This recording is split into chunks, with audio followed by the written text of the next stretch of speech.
বাংলাদেশের সর্বকালের সর্বশ্রেষ্ঠ ক্রীড়াবিদকে? এটা এমন একটা প্রশ্ন যা নিয়ে তর্ক আর আবেগের কোনো শেষ নেই। আর এই বিতর্কে কিন্তু শক্তিশালী প্রতিযোগীরও অভাব নেই। তো চলুন না এই কিংবদন্তিদের নিয়েই একটু কথা বলা যাক। আচ্ছা, এই বিতর্কটা যদি শুরু করতে হয় তাহলে একটা জনপ্রিয় ফোরামের একটা মতামত দিয়েই শুরু করা যাক। কাজী সালাউদ্দিন, অনেকের কাছে কিন্তু এই উপাধির জন্য তিনি প্রথম পছন্দ। আর এখানেই কিন্তু আসল তর্কটা জমে ওঠে। এই যে পাল্টা প্রশ্নটা, এটাই কিন্তু আমাদের পুরো আলোচনার মোড়টা ঘুরিয়ে দেয়। আসলে গ্রেটনেস বা শ্রেষ্ঠত্ব জিনিসটা কি, সেটা তো এক একজনের কাছে এক এক রকম। তো আমরা আজ কয়েকজন কিংবদন্তির গল্প শুনব আর দেখব শ্রেষ্ঠত্বের এই ভিন্ন ভিন্ন মানেগুলো। চলুন শুরু করা যাক। প্রথমেই যার কথা আসবে তিনি হলেন ব্রজেন দাস, একজন সত্যিকারের পায়োনিয়ার, মানে পথিকৃৎ।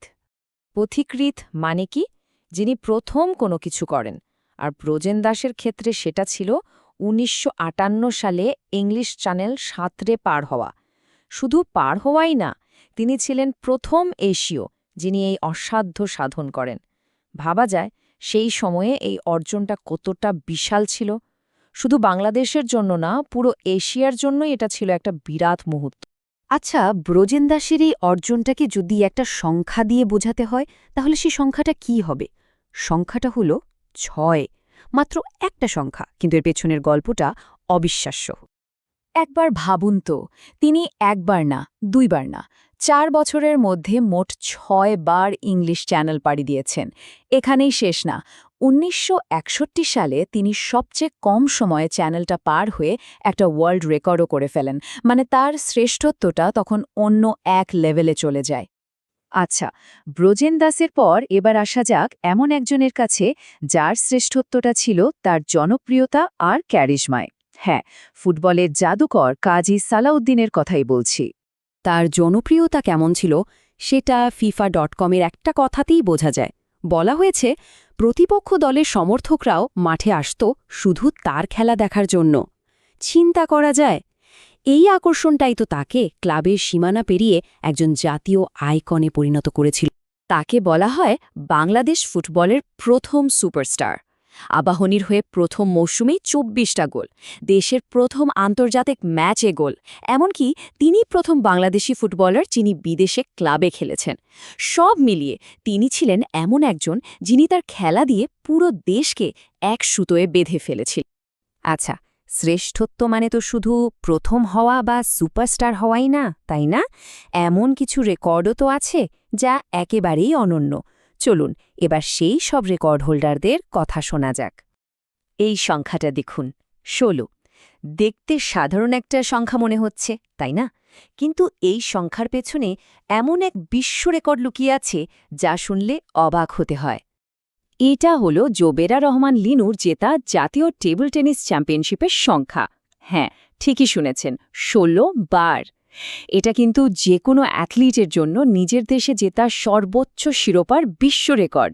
ভাবা যায় কি পরিমাণ আধিপত্য। টেবিল টেনিসের পর এবার একটু বুদ্ধির খেলায় যাওয়া যাক, দাবা। আচ্ছা, দক্ষিণ এশিয়ার প্রথম গ্র্যান্ডমাস্টার কে, তা কি কারো জানা আছে? তিনি হলেন আমাদের নিয়াজ মোরশেদ। ১৯৮৭ সালে তিনি এই বিশাল খেতাবটা অর্জন করেন। আর এর মাধ্যমে তিনি শুধু বাংলাদেশের জন্য না, পুরো দক্ষিণ এশিয়ার জন্যই দাবার জগতে একটা নতুন দরজা খুলে দিয়েছিলেন। এবার আসা যাক অলিম্পিকের কথায়, মানে ক্রীড়া জগতের সবচেয়ে বড় মঞ্চ। এখানে শুধু অংশ নেওয়াই একটা স্বপ্ন, আর নিজের যোগ্যতায় কোয়ালিফাই করা সে তো বিশাল ব্যাপার। আর সেই বিশাল কাজটাই করেছেন গলফার সিদ্দিকুর রহমান।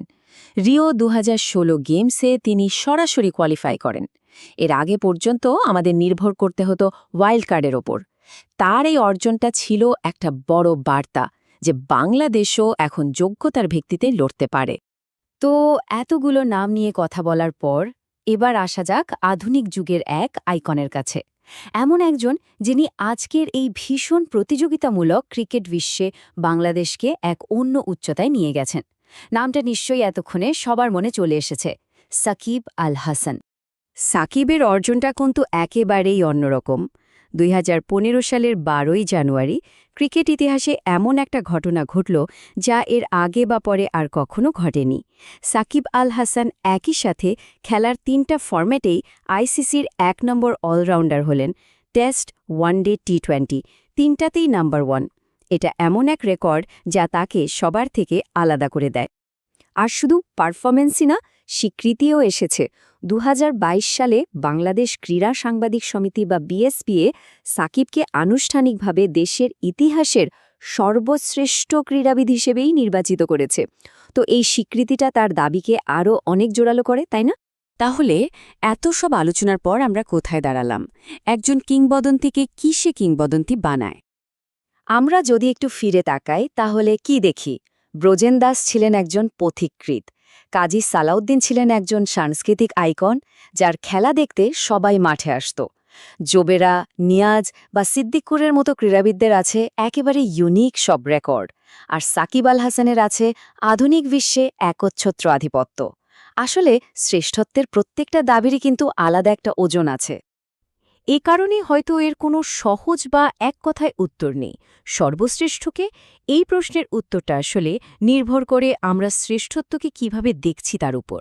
প্রত্যেক অ্যাথলিটই তার নিজের মতো করে গ্রেট, আর দেশের ক্রীড়াঙ্গনে তাদের প্রত্যেকেরই অবদানটা এক একটা আলাদা অধ্যায়ের মতো। তবে গল্পটা তো এখানেই শেষ হচ্ছে না, বরং একটা নতুন প্রশ্ন রেখে যাওয়া যাক। এই যে কিংবদন্তিদের তালিকা, এখানে পরবর্তী নামটা কার হবে? কে আসছেন এই মশালটা হাতে নেওয়ার জন্য?